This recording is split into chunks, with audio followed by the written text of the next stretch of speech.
শ্রী রামকৃষ্ণকে জানতে হলে শ্রী শ্রী রামকৃষ্ণ কথামৃত বইটি অবশ্যই পড়তে হবে। বইটি অনেক ভক্তই নিয়মিত পড়েন, আবার অনেক ভক্তের পড়ার ইচ্ছা, তবে বইটি হাতে নিয়ে পড়া হয়ে ওঠে না বিভিন্ন কারণে। তাদের জন্য আছে ভগবানের বাণী চ্যানেল। তাহলে শুনুন। শ্রী শ্রী রামকৃষ্ণ কথামৃত বইটি লিখেছেন শ্রীম। সম্পূর্ণ নাম শ্রী মহেন্দ্র মোহন গুপ্ত। তিনি মাস্টার মশাই বলেই পরিচিত। শ্রী শ্রী রামকৃষ্ণ কথামৃত এক আশ্চর্য গ্রন্থ। বেদ, বেদান্ত, গীতা, চণ্ডী, রামায়ণ, মহাভারত, ভাগবত সব, পৃথিবীর সব ধর্মগ্রন্থের সারকথা ধরা আছে কথামৃতের পাতায় পাতায়। কথামৃত বইটির প্রথম খণ্ড পড়ার আগে সংক্ষেপে ঠাকুর শ্রীরামকৃষ্ণের সংক্ষিপ্ত চরিতামৃত জেনে নেব। ঠাকুর শ্রীরামকৃষ্ণ হুগলি জেলার অন্তর্গত কামারপুকুর গ্রামের এক সৎ ব্রাহ্মণের ঘরে ফাল্গুনের শুক্লা দ্বিতীয়া তিথিতে জন্মগ্রহণ করেন। ঠাকুর শ্রীরামকৃষ্ণের জন্মদিন সম্বন্ধে মতভেদ আছে, তবে গণনা অনুসারে 1242 সালে 6ই ফাল্গুন বুধবার তিনি জন্মগ্রহণ করেন। ইংরাজি 1836 17ই ফেব্রুয়ারি ভোর 4টে। ঠাকুরের পিতা ক্ষুদিরাম চট্টোপাধ্যায় অতি নিষ্ঠাবান ও পরম ভক্ত ছিলেন। মা চন্দ্রমণি দেবী সরলতা ও দয়ার প্রতিমূর্তি ছিলেন। পূর্বে তাদের দেরে নামক গ্রামে বাস ছিল। কামারপুকুর হতে সেটা 1.5 ক্রোশ দূরে হবে। সেই গ্রামের জমিদারের হয়ে মোকদ্দমায় ক্ষুদিরাম সাক্ষ্য দেননি। পরে স্বজন নিয়ে তিনি কামারপুকুরে এসে বসবাস করেন। ঠাকুর শ্রীরামকৃষ্ণের ছেলেবেলার নাম গদাধর। পাঠশালে সামান্য লেখাপড়া শেখার পর বাড়িতে থেকে রঘুবীরের বিগ্রহ সেবা করতেন।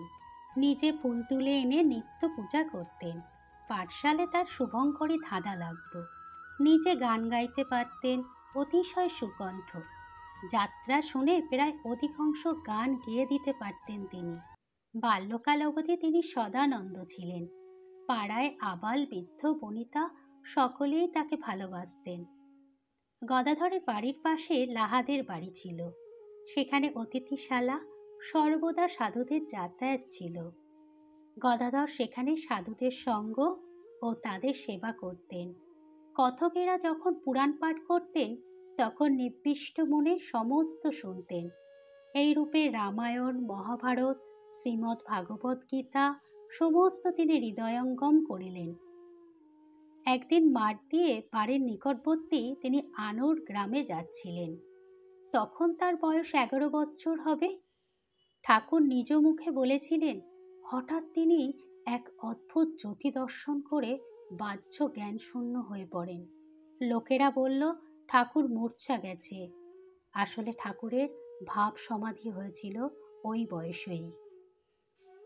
ক্ষুদিরামের মৃত্যুর পর ঠাকুরের জ্যেষ্ঠ ভ্রাতা সঙ্গে ঠাকুর কলকাতায় চলে আসলেন। তখন তার বয়স 17 কি 18 হবে। কলকাতায় কিছুদিন নাথের বাগানে, কিছুদিন ঝামাপুকুরে গোবিন্দ চাটুর্যের বাড়িতে থেকে তারা পুজো করে বেড়াতেন। এদিকে রানী রাসমণি কলকাতা হতে 2.5 ক্রোশ দূরে দক্ষিণেশ্বরে কালীবাড়ি স্থাপন করলেন। 1262 সাল 18ই জ্যৈষ্ঠ বৃহস্পতিবার স্নানযাত্রার দিন ঠাকুর শ্রীরামকৃষ্ণের জ্যেষ্ঠ ভ্রাতা পণ্ডিত রামকুমার কালীবাড়িতে প্রথম পূজারী নিযুক্ত হলেন।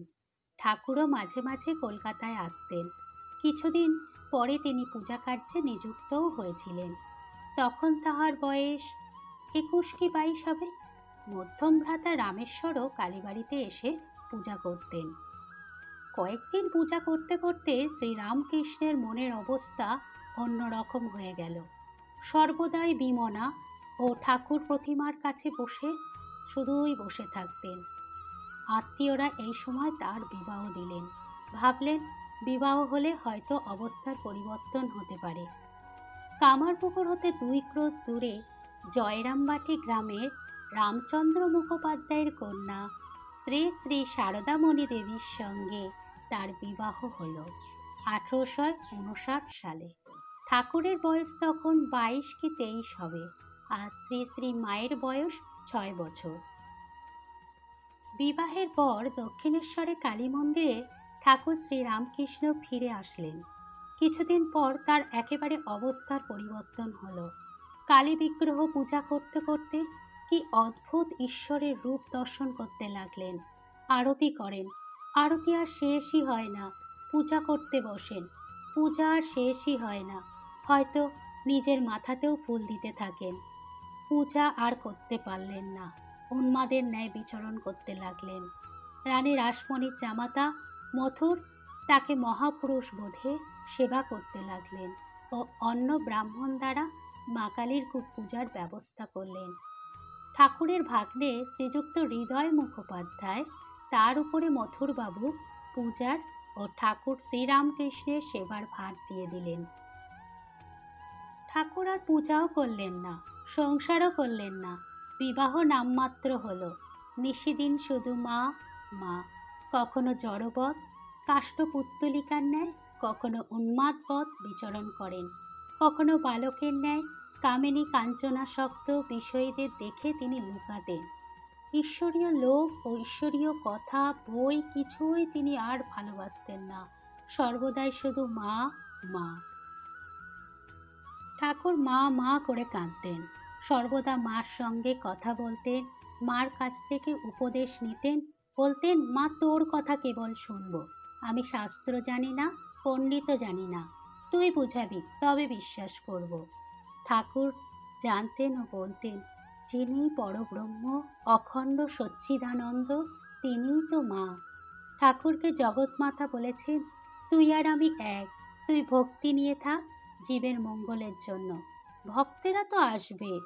তোর যখন কেবল বিষয়দের দেখতে হবে না, অনেক শুদ্ধ কামনাশূন্য ভক্ত আছে, তারা আসবে।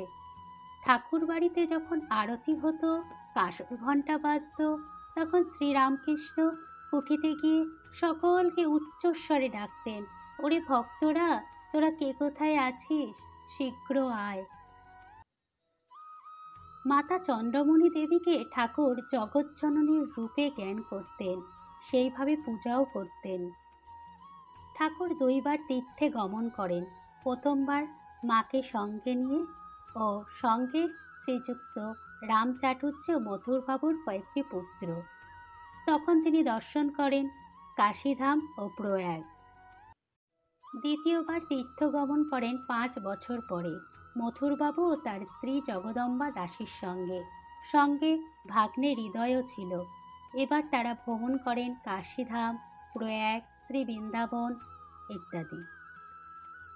মথুরায় ধ্রুবঘাটে বসুদেবের কোলে শ্রীকৃষ্ণ যেন বসে আছে। শ্রী বৃন্দাবনের সন্ধ্যা সময়ে ফিরতি গোষ্ঠে শ্রীকৃষ্ণ ধেনু লয়ে যমুনা পার হয়ে আসছেন। তিনি ইত্যাদি লীলা ভাব চক্ষে দর্শন করেছিলেন। ঠাকুরের অন্তরঙ্গ ভক্তরা তার কাছে আসতেন। তারা যখন ঠাকুরকে দেখেন তার উন্মাদ অবস্থা চলে গেছে, তখন শান্ত সদানন্দ বালকের অবস্থা। কিন্তু প্রায় সর্বদা তিনি সমাধিস্থ থাকতেন, কখনো জড় সমাধি, কখনো ভাব সমাধি। সমাধি ভঙ্গের পর ভাবরাজ্যে বিচরণ করছেন, যেন 5 বছরের ছেলে। সর্বদাই মা মা করতেন।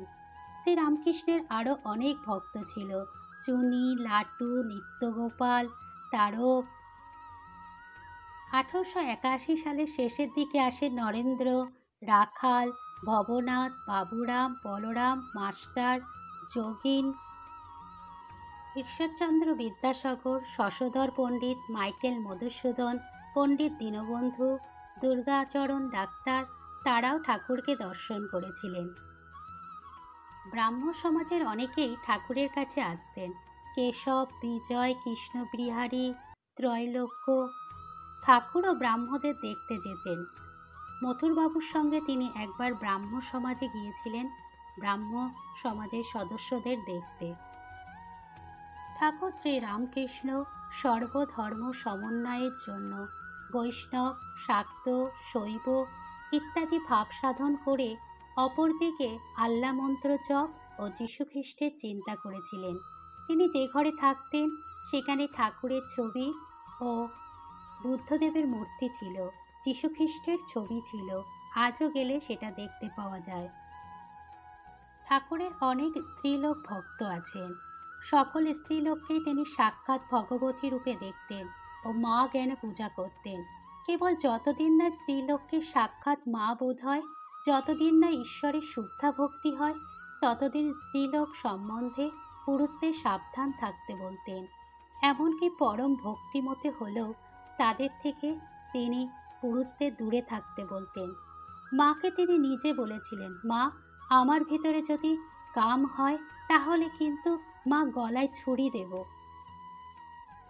ঠাকুরকে এই পর্যন্ত জানার পর আমরা শ্রী শ্রী রামকৃষ্ণ কথামৃত পাঠ করব, যেখানে ঠাকুরের সম্বন্ধে আমরা আরও অনেক কিছু তথ্য পাব, যা আমাদেরকে অন্ধকার থেকে আলোতে নিয়ে যেতে সাহায্য করবে।